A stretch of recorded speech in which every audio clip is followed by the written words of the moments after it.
The airport was busy, passengers moving in every direction, but all eyes turned when it happened. A sharp slap echoed through the boarding gate. An elderly woman's cane hit the floor as she steadied herself, lifting her gaze to the flight attendant who had just struck her. The entire terminal fell silent. Ms. Pratt, the flight attendant, stood stiffly, her face tight with frustration. "I told you to step aside," she snapped. But the elderly woman didn't argue. She didn't raise her voice. Instead, she bent down, picked up her cane, and looked Ms. Pratt directly in the eyes. And with a quiet, steady voice, she said something that sent a chill through the air. "You just made the worst mistake of your life." Before we start the story, comment below where in the world you are watching from today. And if you enjoy this story, don't forget to subscribe for more. The airport lounge had a quiet hum, filled with the soft clinking of coffee cups and the occasional murmur of conversations. In a corner near the window, Eloise Lancaster sat with her hands gently folded over the handle of her cane. She was dressed in a simple navy blue dress, her silver hair neatly pinned back. Her presence was unassuming, blending in with the rest of the travelers waiting for their flights. She watched the planes take off in the distance, her expression calm, as if she had done this countless times before. A young businessman, Dorian Vance, sitting nearby, noticed her and with a polite nod stood up to offer his seat. She gave him a small smile and thanked him, but she remained seated, perfectly comfortable where she was. Most people didn't give her a second glance. Just another elderly woman traveling alone. But the ones who did notice had no idea who she really was. At the check-in counter, the flight attendants were busy organizing the boarding process, their voices crisp as they directed passengers.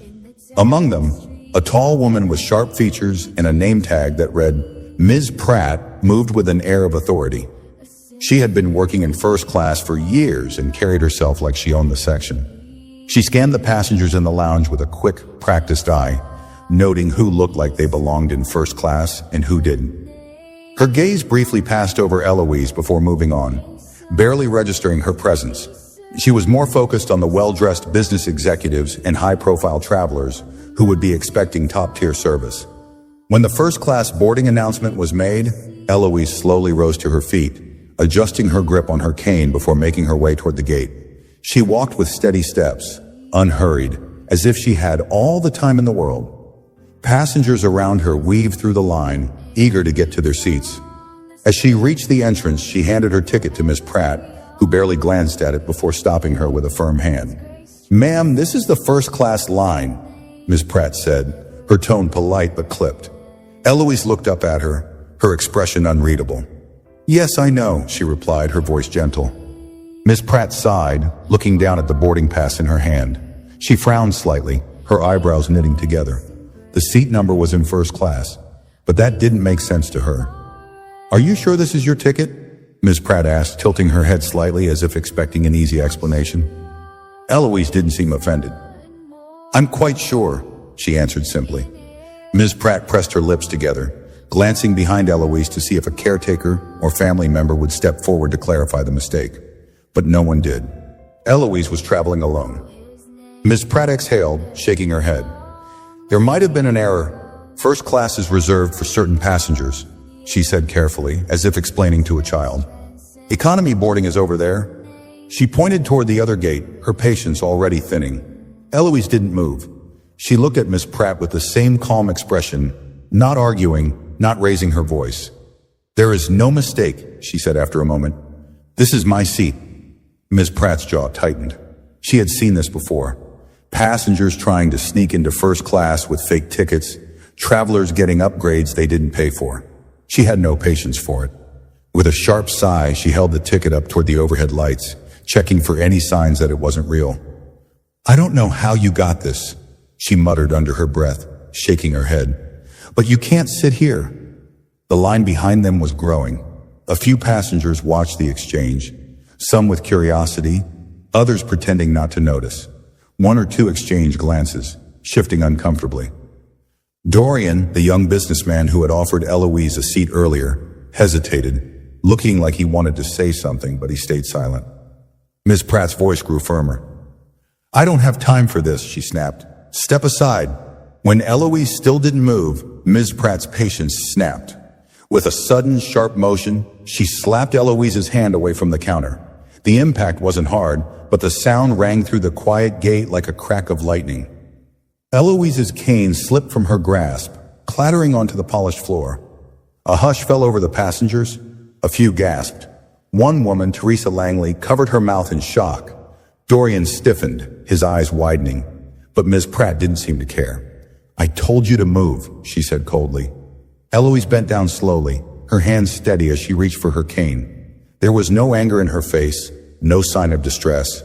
She straightened up with careful grace, her gaze settling on Ms. Pratt with an intensity that made the flight attendant take a half step back. The silence stretched between them, thick and suffocating. Then in a voice so calm it sent a chill through the air, Eloise spoke. "You just made the worst mistake of your life," Ms. Pratt scoffed, shifting uncomfortably under Eloise's steady gaze. "Ma'am, I don't have time for games," she said, her voice laced with impatience. "If you don't move, I'll have security escort you out." The murmurs in the crowd grew louder. Dorian clenched his jaw, debating whether to step in. Teresa, the woman who had gasped earlier, looked around at the other passengers, as if hoping someone would speak up, but no one did. They simply watched, waiting to see how it would unfold. Eloise remained where she was, unshaken. She slowly lifted her cane, gripping the handle with a quiet confidence that made Ms. Pratt's irritation deepen. "I am sitting in first class," Eloise said, her voice still composed, "and I am boarding this flight." Ms. Pratt let out a sharp breath, her patience running thin. "Unbelievable," she muttered under her breath. Without another word, she turned to a younger flight attendant standing nearby. "Leah, call security," she ordered. Leah hesitated, her eyes darting between Ms. Pratt and Eloise. Something about this didn't feel right. The older woman wasn't acting like someone who had made a mistake. She wasn't panicked or scrambling for excuses. She was calm, too calm, but Ms. Pratt's glare was hard to ignore. Before Leah could reach for the intercom, a deep, commanding voice interrupted. "That won't be necessary." Everyone turned. A senior airline official, Gerald Whitaker, strode toward them, his suit neatly pressed, a badge clipped to his chest. His face was unreadable, but there was an undeniable weight to his presence. He didn't even glance at Miss Pratt before addressing Eloise directly. "Mrs. Lancaster," he said with quiet respect, "apologies for the delay. Your seat is waiting for you." Miss Pratt blinked, her mouth opening slightly before closing again. "Wait, what?" Gerald finally turned to face her, his expression cool. "Step aside, Miss Pratt." The silence that followed was deafening. Miss Pratt swallowed hard, her throat dry. Something was very, very wrong. Ms. Pratt stiffened, her fingers tightening around the boarding pass still clutched in her hand. "There has to be some kind of mistake," she said, forcing a strained chuckle. "I mean, Gerald cut her off with a sharp look. "There is no mistake." His voice was even, but the authority in his tone sent a chill through Ms. Pratt. "Step aside." Leah, still frozen in place, felt a sinking weight in her stomach. She wasn't sure what was happening, but she knew this wasn't just a simple misunderstanding. Teresa Langley, still standing near the boarding line, exchanged wide-eyed glances with Dorian. The crowd was no longer just murmuring. They were outright whispering now, passengers leaning toward each other in quiet speculation. Ms. Pratt's face burned as she looked between Gerald and Eloise. The elderly woman was completely composed, watching the scene unfold with an unreadable expression. Something about her calmness made Ms. Pratt's nerves fray even more. Trying to regain control, she squared her shoulders. "I was just following protocol," she insisted. "There was an issue with the ticket." Gerald's eyes narrowed. "Did you check the system before removing her from the boarding line?" Ms. Pratt hesitated. She had scanned the ticket, yes, but she hadn't actually checked the system.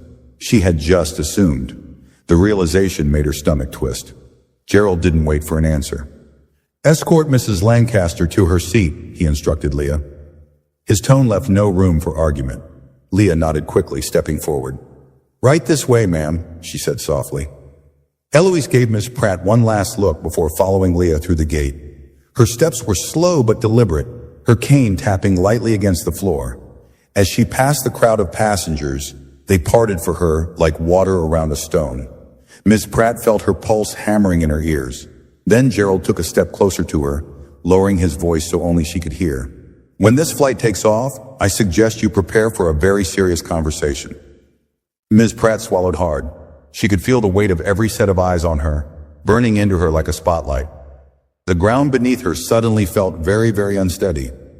Ms. Pratt stood frozen as Gerald walked away, his words lingering in the air like an invisible noose tightening around her. Her pulse pounded in her ears, her confidence now shaken. The other passengers slowly turned back to their own matters, but a few still threw curious glances her way. She knew what they were thinking. What had she done? Leah guided Eloise through the jet bridge, her movements careful and respectful. Unlike Miss Pratt, she hadn't dismissed the elderly woman. Something about Eloise's presence felt different, and now with the way Gerald had spoken to her, Leah was certain of it. "I apologize for that, ma'am," Leah said as they reached the first-class cabin. "I should have stepped in sooner." Eloise gave a small smile, settling into her seat with practiced ease. "It's quite all right, dear," she said, adjusting her cane beside her. "I've dealt with people like her before." Leah hesitated, lowering her voice. "Who exactly are you?" Eloise's eyes twinkled with something unreadable, but she didn't answer. Instead, she simply leaned back, comfortable, as if she belonged there more than anyone else. Leah didn't press further. She simply nodded and stepped away, though curiosity buzzed in her mind. Meanwhile, at the front of the plane, Ms. Pratt forced herself to move, heading toward the galley with stiff, robotic steps. She needed a moment to breathe, to think. What had just happened? Why had Gerald reacted like that? And why had that old woman walked away as if she had won something? She reached for a cup of water with shaking hands, her mind racing. Then, before she could take a sip, the intercom crackled to life. "Ms. Pratt, please report to the cockpit immediately."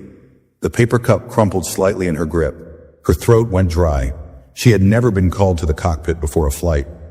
Whatever was happening, it wasn't good. Ms. Pratt's legs felt heavy as she made her way to the cockpit, her mind running through every possible reason she could be summoned. Maybe it was just a procedural issue. Maybe Gerald wanted a private word before the flight took off. But deep down she knew better. She stepped inside and the tension hit her instantly. The captain, Nigel Dawson, sat in his seat, his hands resting calmly on the controls, but his eyes were sharp. Next to him, on the in-flight operations screen, was Robert Ellington, one of the highest-ranking executives in the airline's corporate office. His expression was unreadable, but his presence alone sent a wave of panic through Ms. Pratt. Gerald stood to the side, his arms crossed. The moment she entered, the silence in the cockpit felt suffocating. "Ms. Pratt," Robert's voice came through the speakers, steady but firm. "I need you to explain why you refused a first-class passenger her seat." Ms. Pratt's mouth went dry. I didn't refuse," she stammered. "I thought there was a mistake with her ticket." Robert's head tilted slightly. "Did you verify that mistake before asking her to step aside?" Ms. Pratt hesitated. Captain Dawson sighed, rubbing his temple. Gerald, however, was less patient. "Answer the question," he demanded. Ms. Pratt swallowed hard. "Number I assumed there was an issue." Robert exhaled through his nose. "Ms. Pratt, do you know who that woman is?" Ms. Pratt's fingers twitched against her uniform. Her mind scrambled, trying to piece together what she had missed. She was just some old woman, just another passenger. Right? Seeing her hesitation, Robert's voice dropped lower, colder. "Her name is Eloise Lancaster. She is the chairwoman of this airline." The words hit like a slap. Ms. Pratt felt the air in her lungs vanish. Captain Dawson glanced at her, his expression unreadable. Gerald, on the other hand, didn't bother hiding his disapproval. Robert's voice came again, slow and deliberate. "The founder of this company, the woman who built this airline from the ground up, and you humiliated her in front of an entire boarding gate." Ms. Pratt's knees nearly buckled. She had slapped the hand of the most powerful woman in the airline industry, in front of passengers, in front of employees, in front of people who would never forget it. Robert let the silence stretch before delivering the final blow. "You will fix this immediately, or you will not be working here when this plane lands." Ms. Pratt's throat tightened, her pulse hammering in her ears. She struggled to process Robert's words, but they echoed in her mind like a relentless drumbeat. Eloise Lancaster, chairwoman, founder, the most powerful woman in the airline. How had she missed this? How had she been so blind? She forced herself to speak, though her voice felt foreign in her own mouth. I didn't know, she said weakly. She didn't. What, Miss Pratt? Gerald's voice cut through the cockpit, sharp as a blade. His patience had run dry. Didn't look like she belonged? Didn't meet your personal standard for first class? Ms. Pratt flinched at the accusation. That's not, Robert interrupted, his voice cold. Ms. Pratt, do you think that if you had recognized her name, you would have treated her the same way? Ms. Pratt opened her mouth, but no words came, because they all knew the answer. If she had known who Eloise was, she would have greeted her with respect, escorted her personally, and ensured she had the finest service. She wouldn't have dared to question her ticket. She wouldn't have slapped her hand. Her silence only confirmed what they already knew. The weight of the room pressed down on her. Captain Dawson exhaled heavily, shifting in his seat. Gerald shook his head, his jaw set in disappointment. Robert, still watching from the screen, gave a slow nod, as if he had expected this outcome all along. You will return to Mrs. Lancaster, Robert said, his voice final. You will offer her a full, public apology in front of the passengers you humiliated her in front of, and then you will personally escort her to her seat and ensure she is treated with the highest level of respect. Ms. Pratt's stomach twisted. Sir, This is not a request, Robert said sharply. This is the only thing standing between you and immediate termination. If you refuse, you will not finish this flight in uniform. Ms. Pratt knew she had no choice. Shame burned through her as she nodded stiffly. Understood, she whispered. Gerald didn't move. Captain Dawson didn't speak. No one offered her a shred of sympathy. Her body felt heavy as she turned on her heel and made her way out of the cockpit. The moment she stepped back into the first-class cabin, she felt the shift. Passengers were settled now, but their eyes flickered toward her. They knew. Maybe not everything, but they knew something had happened. The murmurs from the gate had followed her here, and now every step she took toward Eloise Lancaster felt like a walk of shame. Eloise sat comfortably in her seat, her posture relaxed, her cane resting beside her. Leah stood nearby, watching cautiously, uncertain what was about to unfold. Miss Pratt stopped beside Eloise, her hands trembling slightly as she forced herself to speak the words she never thought she'd have to say. Mrs. Lancaster. Her voice cracked, but she swallowed the lump in her throat and tried again. I need to apologize for how I treated you earlier. Eloise slowly turned her head toward her. The elderly woman's face remained calm, but there was something in her eyes, something unreadable, something sharp. The moment stretched between them. Passengers nearby shifted, their curiosity heightening. Even Leah held her breath, waiting. Ms. Pratt's shame deepened. She had humiliated this woman. She had treated her like an inconvenience, like she didn't belong, and now she was the one feeling small. She inhaled shakily and continued. I misjudged you. I was wrong, and I sincerely apologize. Eloise studied her, then tilted her head slightly. Apologize for what exactly? The question made Ms. Pratt's stomach churn. She wanted to shrink away, to end this as quickly as possible, but she knew she couldn't. Not without making this right. So, she forced herself to say the truth. I assumed you didn't belong in first class. I treated you unfairly, and I disrespected you in front of everyone. Eloise didn't respond right away. She let the words settle in the air, making sure Ms. Pratt felt the weight of them. Then finally she nodded once. Thank you for your apology, she said simply. Ms. Pratt exhaled, thinking that was the end of it. But then Eloise picked up her glass of water, took a small sip, and said something that made Ms. Pratt's stomach drop. Now tell them. The air shifted. Ms. Pratt blinked. Tell who? Eloise gestured toward the passengers, the ones who had witnessed the incident, the ones who had heard her snap at an elderly woman, the ones who had watched her slap the hand of the chairwoman of the airline. I accepted your apology, Eloise said, setting her glass down. But they need to hear it too. Ms. Pratt felt the blood drain from her face.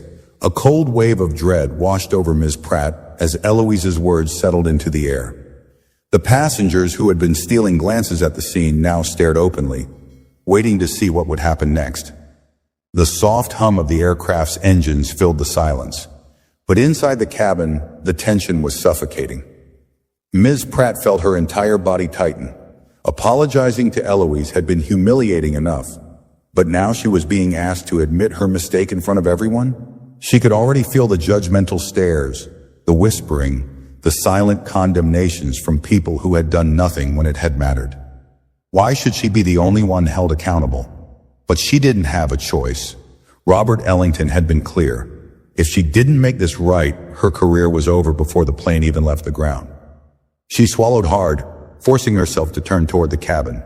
Her hands clenched into fists at her sides before she slowly unclenched them, forcing her arms to rest stiffly at her front. Her throat felt painfully dry. She started, but the words barely came out. The moment felt too big, too overwhelming. Her gaze flickered toward Gerald, who now stood at the front of the cabin, watching her with arms crossed. His eyes held no sympathy, only expectation. She had dug this hole. Now she had to climb out of it. Ms. Pratt inhaled deeply, then spoke louder, forcing her voice to carry. I need to apologize to all of you. A murmur rippled through the cabin. A few passengers sat up straighter. Dorian, the businessman from earlier, lifted an eyebrow, his fingers still idly tapping against the armrest of his seat. Teresa Langley, the woman who had gasped when Eloise had been slapped, watched with quiet satisfaction. Ms. Pratt forced herself to continue. Earlier, before we boarded, I made an assumption about a passenger, an assumption that was wrong. I treated Mrs. Lancaster unfairly. I questioned her place in first class when I had no right to. She paused, inhaling sharply, her pride clawing at her like an open wound.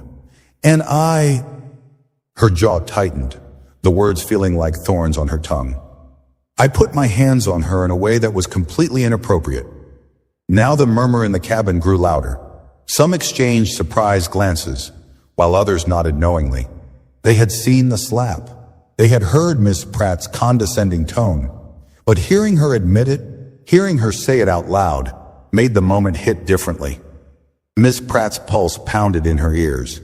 She forced herself to lift her chin slightly, to own what she had done, even though it made her feel exposed.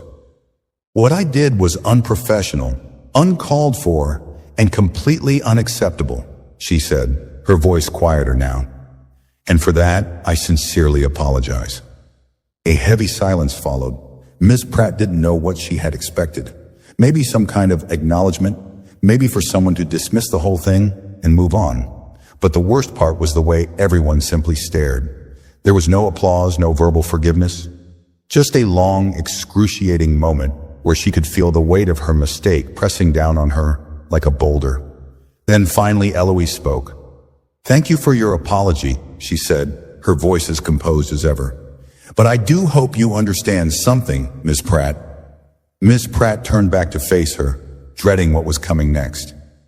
Eloise leaned forward slightly, her sharp eyes locking onto Miss Pratt's. If I were just another elderly woman, if I were just another passenger, do you think you would be standing here right now? The question hit like a punch to the gut. Ms. Pratt's breath hitched. She knew the answer. They all did. If Eloise had been anyone else, if she hadn't been the chairwoman of the airline, there would have been no intervention, no apology, no consequences. Ms. Pratt would have continued her day as if nothing had happened. The passengers around them shifted uncomfortably. Some looked away. Others held their gazes firm, waiting to see if she would dare to deny it. Ms. Pratt's hands clenched at her sides again, but this time there was no frustration, only shame. She swallowed, struggling to find her voice. When she finally spoke, it was quiet. No, she admitted. I wouldn't. Eloise didn't react right away. She just studied her, as if searching for something deeper. Then with a small, knowing nod, she finally leaned back in her seat. Miss Pratt's stomach twisted as she turned, eager to escape the attention now burning against her skin. But before she could walk away, Gerald's voice stopped her cold. Miss Pratt, he said, his tone neutral but heavy with meaning, escort Mrs. Lancaster for the remainder of this flight. Personally, Ms. Pratt went still, her head snapped up, eyes widening slightly. That wasn't just a punishment. That was a public display of power. Eloise's presence alone would be a constant reminder of her mistake.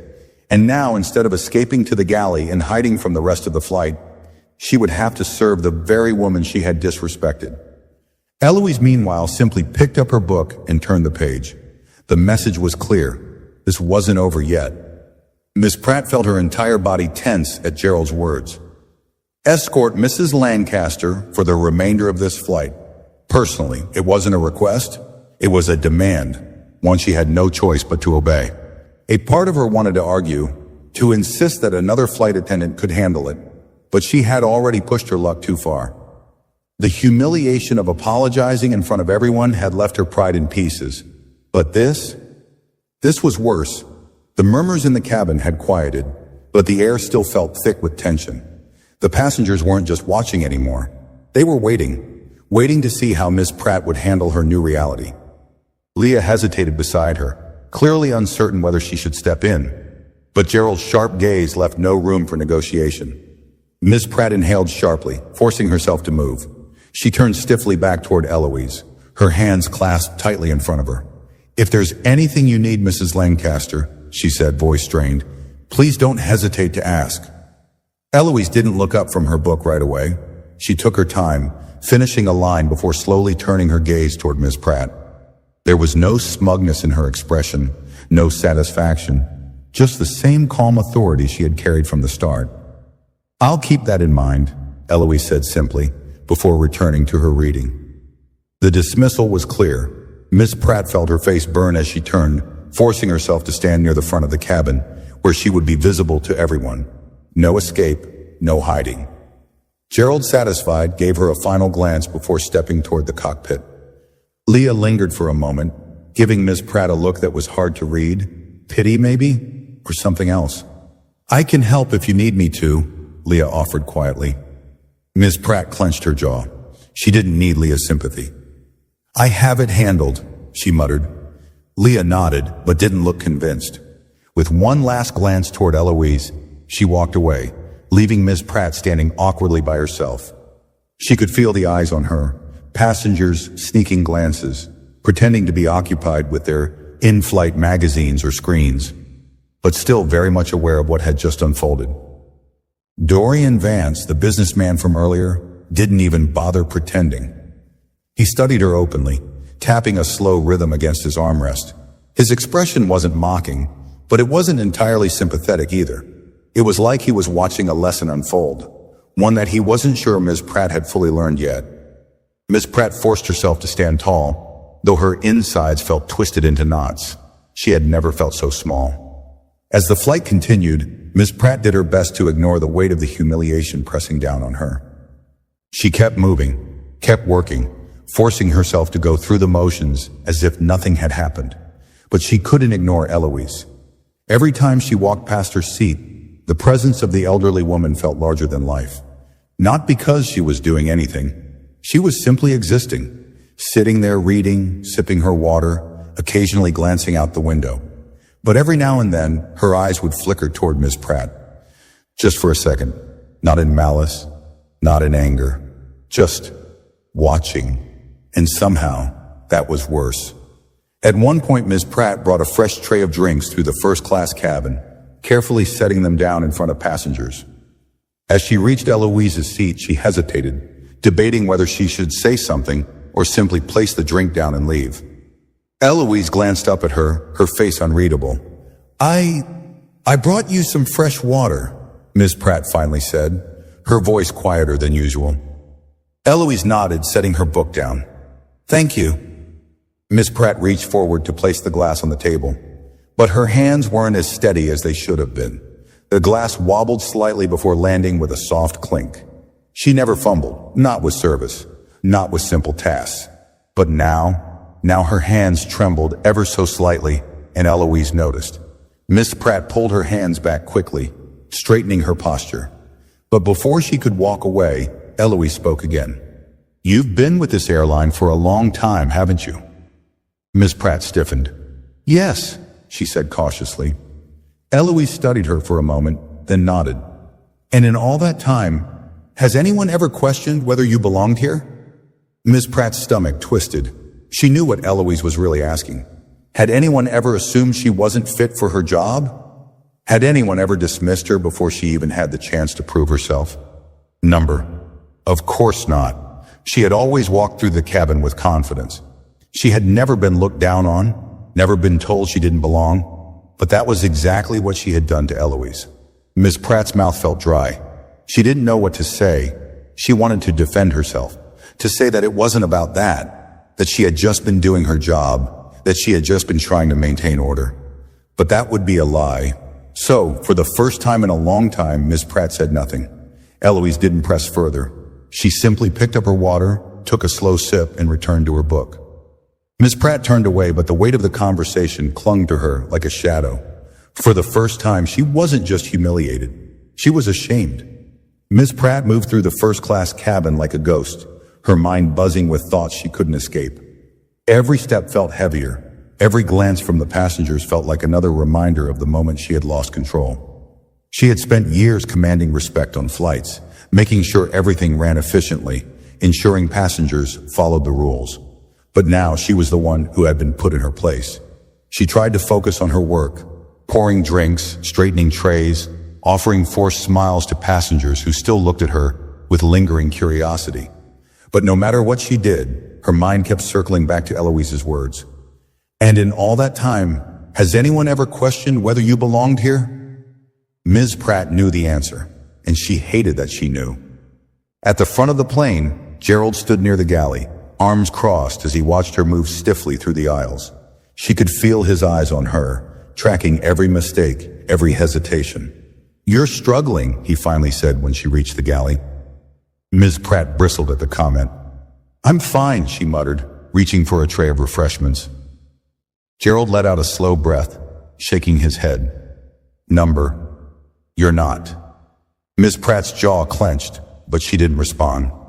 Gerald leaned slightly against the counter, lowering his voice so only she could hear. "You've been doing this job for a long time, Pratt. Long enough to know better than what you pulled back there." Ms. Pratt stiffened. "You assumed something about her," Gerald continued. "And that assumption? It wasn't about her ticket. It wasn't about rules. It was about what you thought a first-class passenger should look like." Ms. Pratt's fingers dug into the edge of the counter. "I didn't mean—" "Doesn't matter what you meant," Gerald interrupted, his voice firm. "It matters what you did." Ms. Pratt felt the sting of those words, but she refused to let it show. She squared her shoulders, keeping her face neutral. "I already apologized," she said, her voice flat. Gerald studied her for a long moment, then gave a slow, knowing nod. "Yeah," he murmured, "but do you even understand why you're apologizing?" Ms. Pratt's breath caught in her throat. She wanted to snap back, to tell him of course she understood. She had made a mistake. She had disrespected a passenger. She had misjudged the situation. But deep down, she knew that wasn't what he was asking. He wasn't asking if she understood what she had done.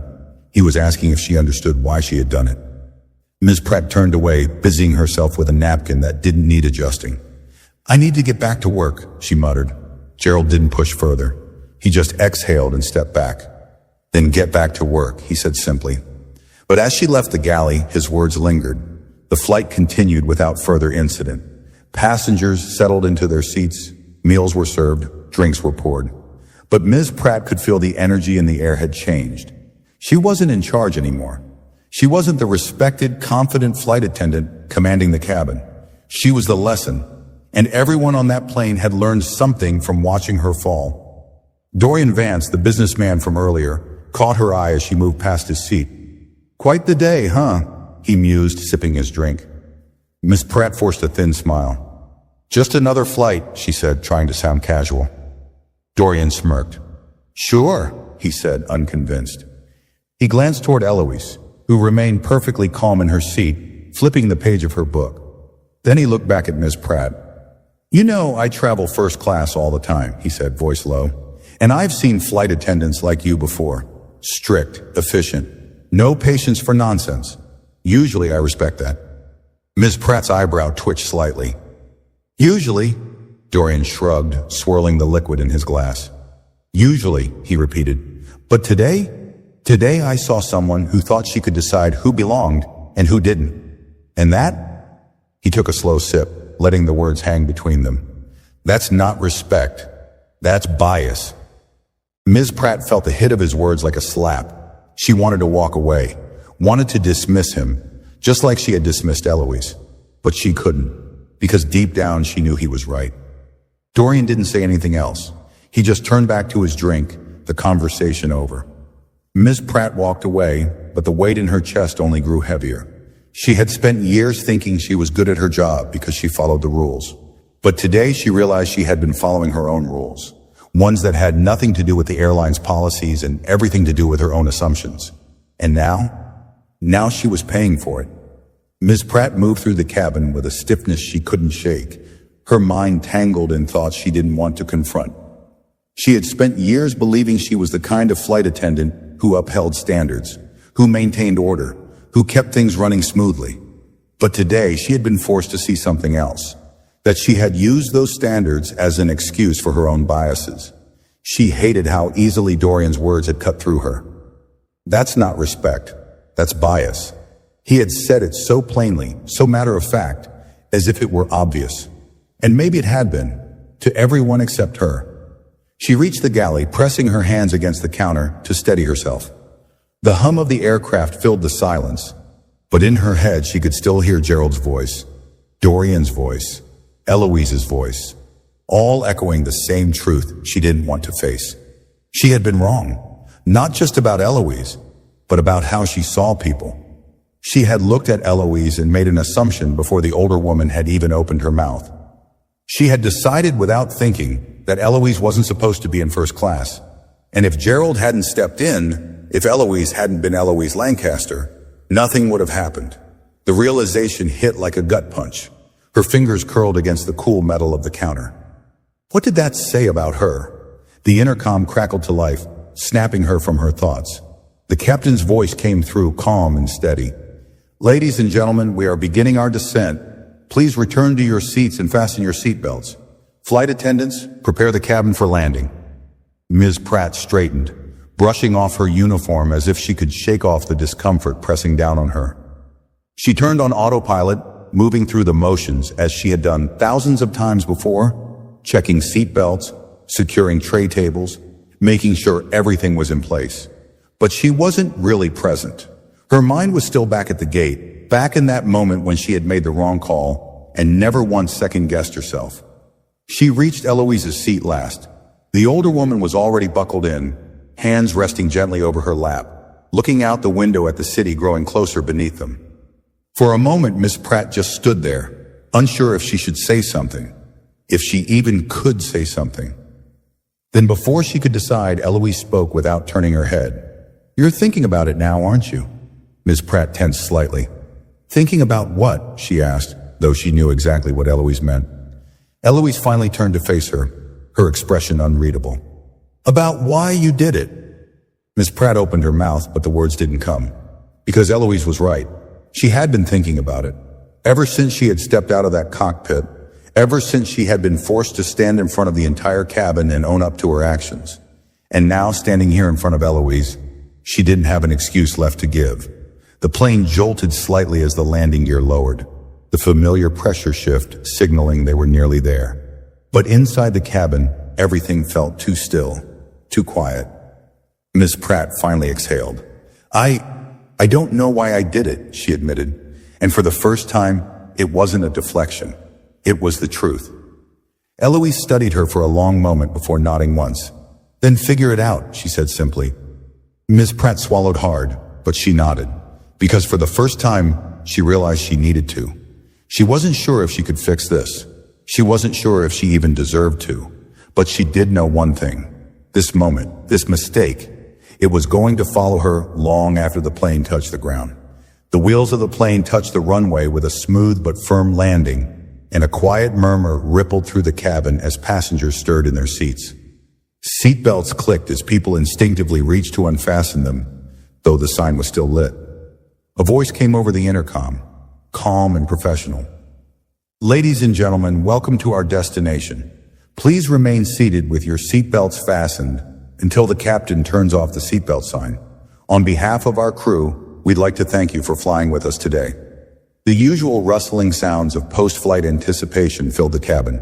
Passengers stretching, shifting in their seats, gathering their personal belongings. But Ms. Pratt felt none of the routine comfort she usually did in this moment. Instead, she felt something she had never felt before after a landing. Dread. Her stomach twisted as she looked toward the jet bridge, already knowing that whatever waited for her outside this plane wasn't going to be good. At the front of the first-class cabin, Gerald was already on the in-flight phone, speaking quietly with ground operations.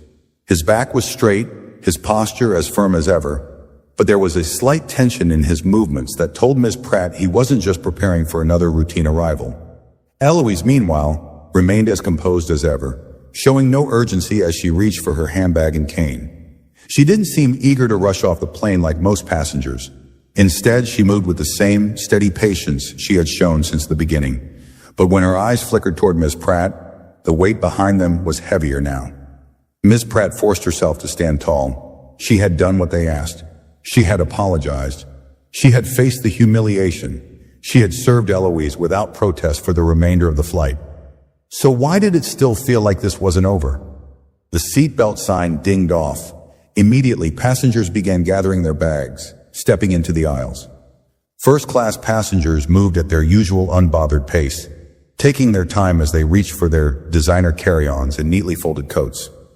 Dorian Vance stood, adjusting his suit jacket before turning to Ms. Pratt. "Well," he said smoothly, shouldering his bag, "that was certainly eventful." Ms. Pratt said nothing. Dorian studied her for a moment, then gave a slow nod. "You'll be thinking about today for a long time, I imagine." Ms. Pratt felt something in her chest tighten. She didn't want to admit it, but he was right.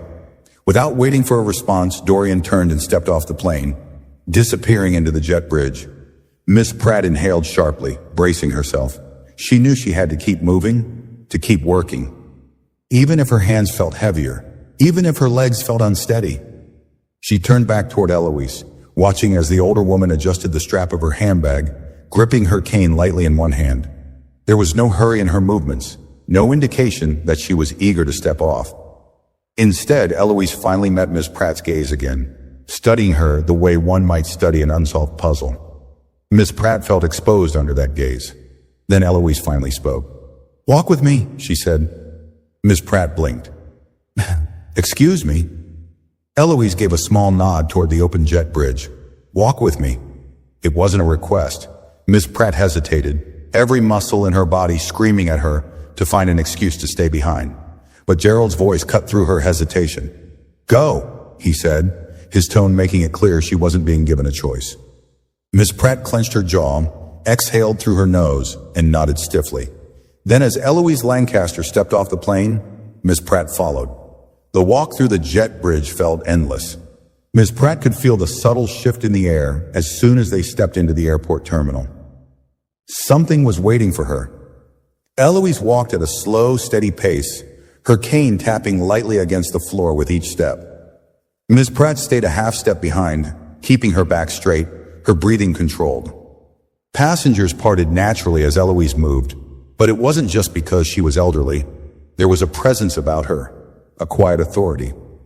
Ms. Pratt had spent years commanding flights, maintaining control over passengers and staff alike. But here, walking beside Eloise, she felt more powerless than she ever had before. The terminal ahead grew busier, the noise of travelers filling the space around them. Then Ms. Pratt saw them. A group of airline executives stood near a restricted entrance. At the center of them was Robert Ellington, and next to him, airport security. Ms. Pratt's breath hitched. Her steps faltered for just a second, but Eloise kept walking. The closer they got, the more Ms. Pratt could feel her fate closing in. She had known something was coming, but seeing security standing there made it real in a way she wasn't ready for. Her heart pounded against her ribs, but she forced her expression to remain neutral. The executives straightened when Eloise approached, their expressions polite but tense. Robert Ellington stepped forward first, offering Eloise a respectful nod. "Mrs. Lancaster," he greeted smoothly, "I trust your flight was enlightening." Eloise gave a small, knowing smile. Oh, it certainly was. Robert's gaze flickered toward Ms. Pratt. Ms. Pratt, he said, his voice cool and professional. We need to have a conversation. Ms. Pratt's fingers twitched at her sides. Sir, Robert held up a hand. Not here, he interrupted. Come with us. Ms. Pratt felt her stomach drop. Eloise took a step forward, her voice calm but firm. She will take full responsibility for her actions, she said. Won't you, Ms. Pratt? Ms. Pratt's throat felt dry.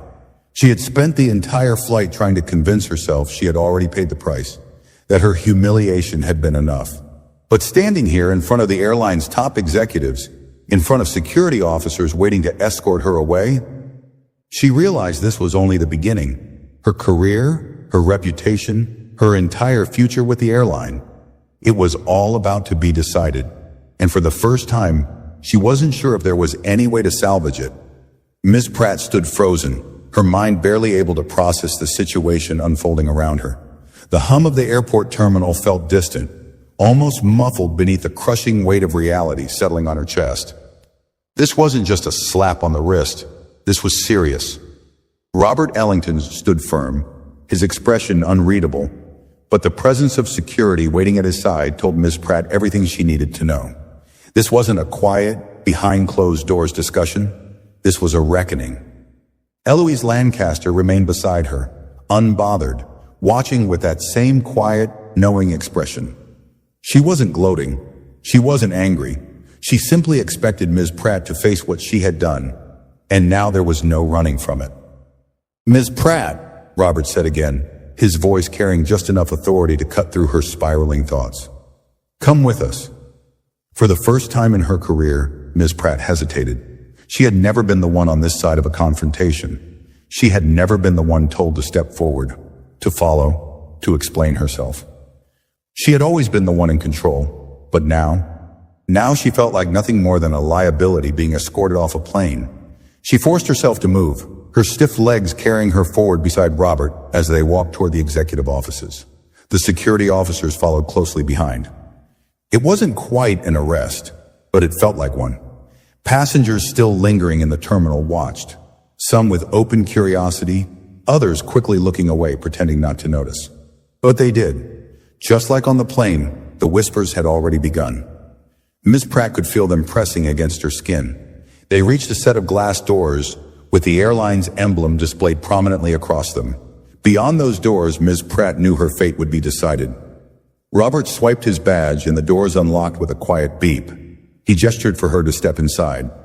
Ms. Pratt hesitated, casting one last glance toward Eloise. The older woman was watching, still calm, still collected. But there was something in her gaze, a silent message. Ms. Pratt had no idea what it was, so she turned away and stepped inside. The doors shut behind her. The conference room was cold, not in temperature, but in atmosphere. The long, polished table gleamed under the fluorescent lights, its surface immaculate and untouched. But the tension in the room was suffocating. Seated at the head of the table was James Whitmore, Senior Operations Manager. His sharp gaze locked onto Miss Pratt the second she entered. Beside him sat two other executives, each with a folder in front of them. Her stomach twisted. That was her file. Sit, James instructed, gesturing toward the chair at the far end of the table. Ms. Pratt obeyed, her back stiff as she lowered herself into the seat. The security officers remained near the door, standing silently like sentinels. James leaned forward, lacing his fingers together. You know why you're here? Ms. Pratt forced herself to nod. Yes, sir. James studied her, his expression unreadable. Then tell me, he said, voice even. What happened on that flight? The words felt like a trap. Ms. Pratt's first instinct was to defend herself, to explain that she had been doing her job, that she had been following procedure, that it had all been a misunderstanding. But she knew better now. So instead, she inhaled sharply and answered honestly. I made an assumption about a passenger, she admitted, and because of that assumption, I treated her unfairly. James didn't react, didn't nod in approval, didn't show disappointment. He simply waited. Ms. Pratt swallowed hard. I humiliated her publicly, she continued. I dismissed her, And when she didn't step aside, I put my hands on her. James finally leaned back in his chair. Do you realize what you just admitted to? Ms. Pratt's fingers curled slightly against her lap. Yes. The other executives exchanged glances. They hadn't expected her to admit it so directly. James exhaled through his nose. Miss Pratt, you've been with this airline for how long? 10 years, she answered. 10 years, he repeated, shaking his head. Then you should already know that what you did is grounds for immediate termination. Ms. Pratt's stomach clenched. She had expected those words, but hearing them out loud made it real. James flipped open the folder in front of him, skimming through the printed documents inside. We have passenger statements, a report from the captain, a complaint filed directly by Mrs. Lancaster herself. Ms. Pratt felt her breath hitch. She hadn't realized Eloise had filed a complaint. The weight of it settled heavily on her chest. James closed the folder and placed his hands on the table. The only reason you're in this room instead of already being escorted out of the building is because Mrs. Lancaster specifically requested that we allow you a chance to speak before a decision is made. Ms. Pratt's eyes snapped up in surprise. Wait, she said before she could stop herself. She requested that? James's gaze remained firm. She did. Ms. Pratt couldn't process it. After everything she had done, after how she had treated Eloise, why would the older woman fight for her to have a chance to explain herself? She turned slightly, glancing toward the glass doors. Through them, she could see Eloise seated in the lounge outside, waiting, still watching. Ms. Pratt didn't understand. But for the first time since stepping into the room, she felt something new. Not fear, not shame, but the opportunity to make this right. She turned back to the table, exhaling slowly. I know I deserve to be fired, she said, her voice quieter now. But I don't want my last moment in this airline to be about what I did wrong. She lifted her chin, her throat tight, but her voice steadier now. I want to prove that I can learn from it.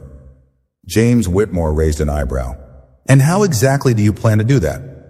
Ms. Pratt had no idea, but for the first time in a long time, she was ready to find out. A heavy silence filled the conference room as Ms. Pratt's words settled in the air. She could feel every pair of eyes on her. James Whitmore's cold and assessing, the other executives wary and unconvinced. Even the security officer standing near the door seemed to be waiting to see if she had anything worth saying. She swallowed, pushing down the lump in her throat. She had spent the entire flight defending herself in her own mind, convincing herself that she had already done enough to make up for what had happened. But now sitting here, she knew the truth. Apologizing wasn't enough. Saying she had learned something didn't mean she actually had. James leaned forward, his fingers tapping lightly against the table. Ms. Pratt, do you even understand why this situation is as serious as it is? Ms. Pratt inhaled sharply. She had expected this. She had prepared for it. But now actually being asked to say the words out loud, she felt the weight of them pressing down on her. She thought back to the moment she had stopped Eloise at the gate, the way she had dismissed her so easily, the way she hadn't even bothered to check the system, because in her mind, she had already decided that Eloise Lancaster did not belong in first class. That was the truth, and that truth was ugly. Ms. Pratt straightened her posture, forcing herself to own it. I thought I was just following protocol, she admitted, but I wasn't. James raised an eyebrow. Then what were you doing? Ms. Pratt exhaled slowly. I was making a decision based on my own assumptions. The room remained silent, but she could feel the shift. She hesitated, but only for a moment, because for the first time, she wasn't afraid to say it out loud. I looked at Mrs. Lancaster, and I assumed she wasn't supposed to be in first class, she said. I didn't check her ticket properly. I didn't listen when she tried to correct me. And when she didn't move, I let my frustration take over, and I put my hands on her. Her stomach twisted as she admitted it all. James's gaze didn't waver. So you're admitting that your actions weren't just a mistake? They were based on bias? Ms. Pratt felt something tighten in her chest. That word, bias, it made her skin crawl. But she couldn't deny it. She nodded slowly. Yes. The confession felt like pulling a blade from her own chest. But the moment the words left her lips, she realized something. This was the first time she had truly, fully admitted it. Not just to save her job, not just because it was expected, but because she finally understood. James leaned back, folding his arms. The other executives exchanged unreadable glances, but no one spoke. For the first time, Ms. Pratt realized they hadn't expected her to say that. They had expected excuses, deflection, some desperate attempt to justify her behavior. Instead, she had given them the truth. James exhaled slowly. "And now?" he asked. Ms. Pratt blinked. "Sir? What do you plan to do now?" he asked, his gaze steady. "You say you want to prove you've learned something, but words mean nothing unless there's action behind them." Ms. Pratt hesitated. What could she do? The damage was already done. The passengers had seen what happened. The airline's reputation had been put at risk. She had already lost their trust. And yet, she didn't want this to be the end of her story. She inhaled deeply, gathering her thoughts. "I don't expect to walk out of here with my job," she admitted, "and I don't expect forgiveness either. But if I'm given the chance, I want to help fix the kind of environment that made me feel justified in what I did." James's expression remained neutral, but he didn't interrupt. Ms. Pratt swallowed, forcing herself to continue. "This airline teaches us about policies, about safety, about service," she said. "But I don't think I ever really understood what it meant to serve all passengers equally. I thought I did, but I didn't. And if I'm allowed to stay, I want to be part of changing that." The room was silent.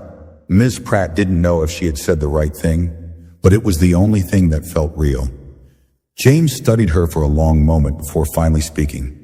"Wait outside," he instructed. Ms. Pratt nodded, rising stiffly from her seat. The security officers didn't move to escort her out this time. She took that as a small victory. As she stepped back into the waiting area, her breath felt shaky in her chest. And then she saw Eloise Lancaster, still seated, still waiting. Eloise turned her head, her eyes meeting Ms. Pratt's. And for the first time since this entire ordeal began, Ms. Pratt didn't feel like looking away. Ms. Pratt stood there facing Eloise Lancaster, feeling the weight of everything that had happened pressing down on her. For the first time, she didn't try to avoid the older woman's gaze. She didn't shift uncomfortably. She didn't pretend that she wasn't standing on the edge of losing everything. She simply waited. Eloise, calm as ever, set her handbag neatly on her lap. "They're discussing your future in there," she said, nodding toward the glass doors of the conference room. Her voice was even, as if this were nothing more than a casual conversation between two strangers. But they weren't strangers anymore. Not after today. Ms. Pratt swallowed. "I know." Eloise tilted her head slightly. "And what do you think they'll decide?" Ms. Pratt hesitated. If she had been asked that question an hour ago, she would have still been fighting for her job. Still scrambling for excuses, still convincing herself that she could talk her way out of this. But now she wasn't sure she deserved to keep it. She exhaled, her throat tight. "I don't know," she admitted. "I suppose that depends on whether they believe I can change." Eloise studied her, tapping her fingers lightly against the handle of her cane. "Can you?" Ms. Pratt's fingers twitched at her sides. "I'd like to try," she said finally. Eloise gave a soft hum of acknowledgement. Not approval, not dismissal, just acknowledgement. For some reason, that felt heavier than anything else. Ms. Pratt took a slow breath, then finally asked the question she had been afraid to ask. "Why did you request for them to give me a chance to explain myself?" Eloise's lips curled slightly. Not quite a smile, but something close. "Because I wanted to see if you would use that chance to defend yourself," she said, "or if you would use it to face the truth." Ms. Pratt felt something sink in her stomach. That's what this had been about. Eloise had given her a chance to speak, but not because she wanted to hear excuses. Not because she wanted Ms. Pratt to save her job. She wanted to see if Ms. Pratt was even capable of understanding what she had done. And Ms. Pratt finally understood something too. Eloise hadn't been powerless in that moment at the gate. She had allowed Ms. Pratt to show her true nature. And when that nature had revealed something ugly, Eloise had let her sit in that mistake until she had no choice but to confront it. Ms. Pratt exhaled slowly. "You could have demanded that I be fired immediately." Eloise's gaze didn't waver. "Yes," she said simply. Ms. Pratt hesitated, then asked the second question pressing at the back of her mind. "Why didn't you?" Eloise was quiet for a long moment before answering. Because I don't believe in letting people walk away from their mistakes without learning from them. The word sent a strange, unfamiliar feeling through Ms. Pratt's chest.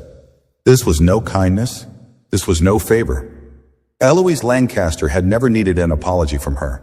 She had never needed justice from the airline. What she had wanted was for Ms. Pratt to face herself. And that was exactly what had happened. The doors to the conference room opened. Ms. Pratt turned instantly, her breath catching slightly as James Whitmore stepped out, his expression still unreadable. The other executives followed, their postures rigid, their gazes flickering toward Eloise briefly before settling back on Ms. Pratt. Robert Ellington remained at the door, glancing between them before finally speaking. "We've made our decision." Ms. Pratt's hands curled slightly at her sides. She braced herself. James studied her carefully. "Effective immediately, you are being placed on probation." Ms. Pratt's breath hitched. Probation? She had expected one of two outcomes. Either she would keep her job completely, or she would lose it. But probation meant something else entirely. It meant she was being given a chance. James continued, his voice firm. "You will undergo additional training, including leadership and anti-bias programs. Your role will be evaluated for the next 6 months. If at any point you fail to meet expectations, you will be terminated without further discussion." Ms. Pratt didn't know what to say.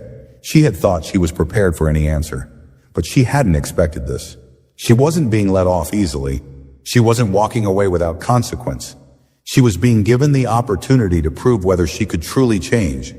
The reality of it settled into her chest like a weight. James narrowed his eyes slightly. "Do you understand?" Ms. Pratt straightened her back. "Yes, sir." "Good." James glanced toward Eloise. "Mrs. Lancaster has signed off on this decision. If she had wanted you fired, you would have been." Ms. Pratt slowly turned back to Eloise. The older woman met her gaze without hesitation. She hadn't fought for Ms. Pratt to keep her job. She had fought for her to earn it, and now it was in Ms. Pratt's hands. Ms. Pratt swallowed hard. "Thank you," she said quietly.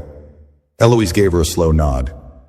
"Make it mean something," she said, and then with a quiet tap of her cane against the floor, she turned and walked away.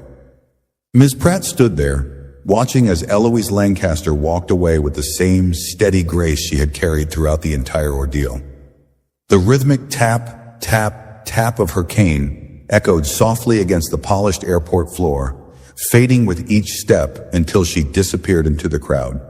For the first time since this all began, Ms. Pratt didn't feel resentment. She didn't feel anger. She didn't even feel relief. She felt small. Not in the way she had when she had been humiliated in front of the passengers.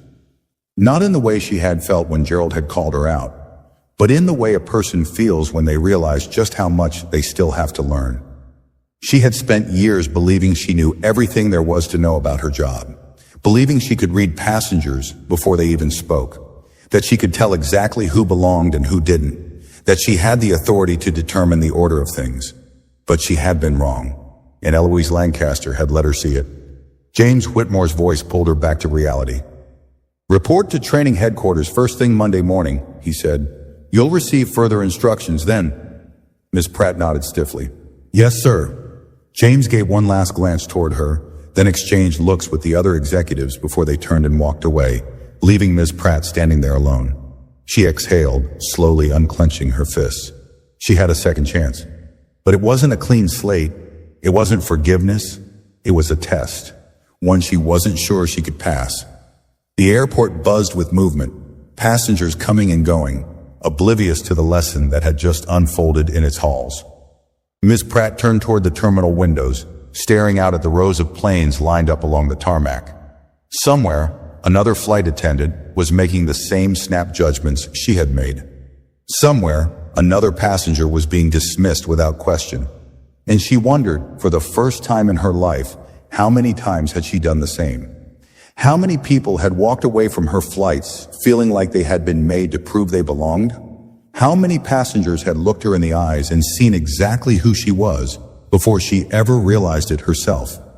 The thought made her uncomfortable, but maybe that was the point. She wasn't supposed to be comfortable.